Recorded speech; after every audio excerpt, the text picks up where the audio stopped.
Nah, halo kawan-kawan, berjumpa kembali di channel YouTube si Amang. Nah, kali ini si Amang sedang berada di perkebunan pohon kayu sengon ya. Nah, sehingga tentu saja si Amang kali ini akan membahas tentang pohon sengon atau pohon kayu sengon. Nah, kalau di tempat saya biasanya pohon sengon ini disebut dengan pohon jengjing ya. Namun secara umum pohon ini disebut pohon sengon. Nah, pohon sengon ini salah satu pohon yang sering kali dimanfaatkan terutama pada bagian kayunya ya, dan biasanya pohon sengon ini memang sengaja ditanam di lahan-lahan yang lumayan luas ya, agar produksi kayunya bisa banyak tentunya. Karena kalau ditanam di lahan yang sempit tentu tidak ideal juga ya, karena sengon ini tentu pohon yang bisa tumbuh tinggi dan juga besar, sehingga membutuhkan lahan yang luas untuk menanamnya. Nah, barangkali kawan-kawan ada yang belum tahu juga ya tentang pohon sengon. Nah, seperti ini ciri-ciri daripada daun pohon sengon ya. Daunnya ini banyak ya, kalau dilihat-lihat mirip seperti daun asem Jawa juga ya. Daunnya majemuk seperti ini. Nah, ini bisa dilihat dengan sangat jelas sekali rupa daripada daun pohon sengon. Nah, ini bisa dilihat ya. Dan untuk jumlahnya ya banyak ya, karena dia ini ukurannya kecil-kecil. Seperti itulah daun pohon sengon. Nah, sementara untuk percabangannya pohon sengon ini cenderung mengarah ke atas ya, terutama untuk area-area yang memang ditumbuhi banyak pohon sengon. Nah, berbeda dengan pohon sengon yang tumbuh secara mandiri ataupun secara menyendiri atau tunggal ya. Biasanya pohon sengonnya tidak tumbuh lurus-lurus ke atas seperti yang ada di sini ya. Biasanya kalau yang tumbuh sendiri itu batangnya cenderung bengkok, tetapi bisa tumbuh sampai besar tentunya ya. Nah, sementara untuk bagian batang pohonnya, pohon sengon ini memiliki kulit pohon berwarna abu-abu ya, abu-abu abu-abu putih ya. Kalau dilihat dari kejauhan ini agak putih juga sebetulnya. Nah, ini untuk ukurannya bervariasi ya. Ini ada yang sebesar kaki. Nah, sementara ini sudah lumayan besar. Ini kalau saya taksir diameternya sudah sekitar 30 cm ya. Nah, memang pohon sengon ini dimanfaatkannya pada bagian kayunya ya.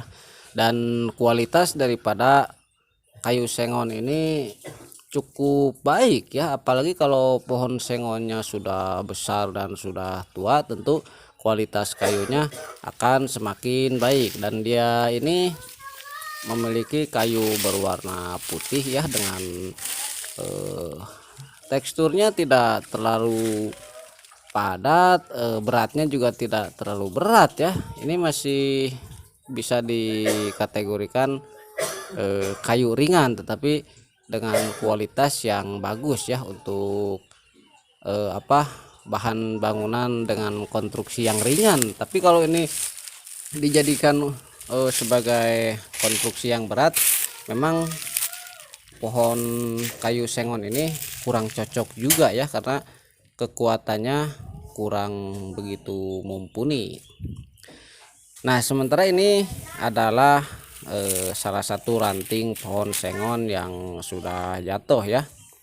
Memang biasanya pohon sengon ini kalau sudah tumbuh besar nanti suka ada aja satu dua dahan-dahannya yang mengering, dan biasanya dahan-dahan yang mengering itu akan jatuh secara alami ya. Nah, tetapi kalau zaman dulu ya, zaman dulu sekitar masih tahun 2000-an itu, di tempat saya masih zaman nyari kayu bakar ya, untuk ranting-ranting pohon kayu sengon yang sudah kering itu tentu menjadi buruan favorit ya para pencari kayu bakar, termasuk saya juga ya. Namun di tahun sekarang yang sudah lebih modern ya, 2003, ranting-ranting kayu kering itu jarang termanfaatkan ya, karena sekarang orang-orang ini sudah jarang juga yang masih menggunakan kayu bakar sebagai bahan bakar di dapur ya.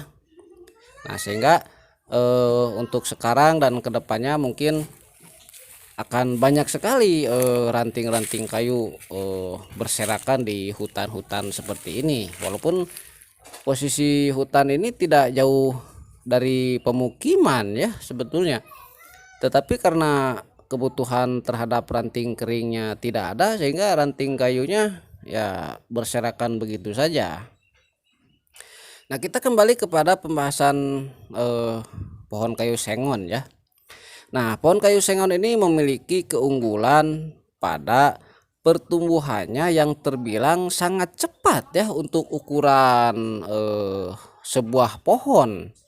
Nah berbeda dengan pohon-pohon jenis kayu lainnya yang sengaja ditanam untuk diproduksi kayunya seperti mahoni, jati dan lain sebagainya ya.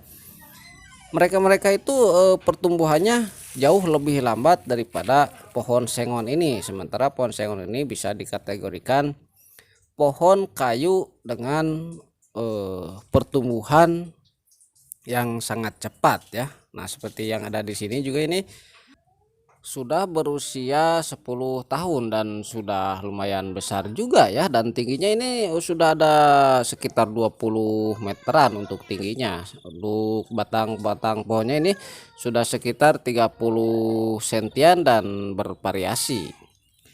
Nah berbeda dengan pohon sengon yang tumbuh secara liar ya atau secara alami, nah itu pertumbuhannya agak lain ya.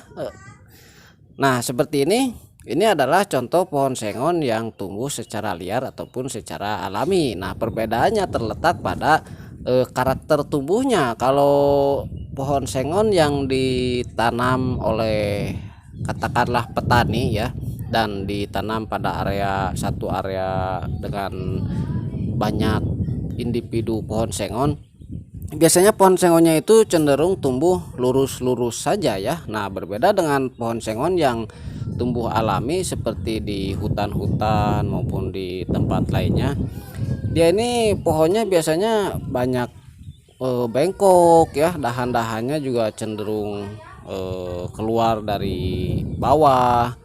Nah tetapi pohon sengon yang seperti ini biasanya memiliki kualitas kayu yang lebih baik daripada pohon sengon yang ditanam secara massal ya, entah karena dia ini ya alami entah apa, tetapi tentu saja umurnya ini membutuhkan umur yang lebih lama, untuk pertumbuhannya juga kalah cepat sama pohon sengon yang ditanam secara massal oleh para petani. Nah kalau yang tumbuh secara alami ini, dia ini memang pertumbuhannya cenderung lambat, tetapi untuk kualitas tentu pohon sengon ini lebih bagus ya. Dan di tempat saya biasanya disebut juga dengan sengon hutan ya, atau jengjing leuweung ya. Nah jengjing leuweung ataupun juga sengon hutan berbeda dengan sengon-sengon yang ditanam secara massal, apalagi kalau bibitnya itu beli dari tukang tanaman ya, tentu hasilnya akan berbeda sekali. Nah oke ya kawan-kawan, sekian pembahasan tentang pohon sengon ya, mudah-mudahan bermanfaat. Terima kasih sudah menonton, sampai jumpa lagi.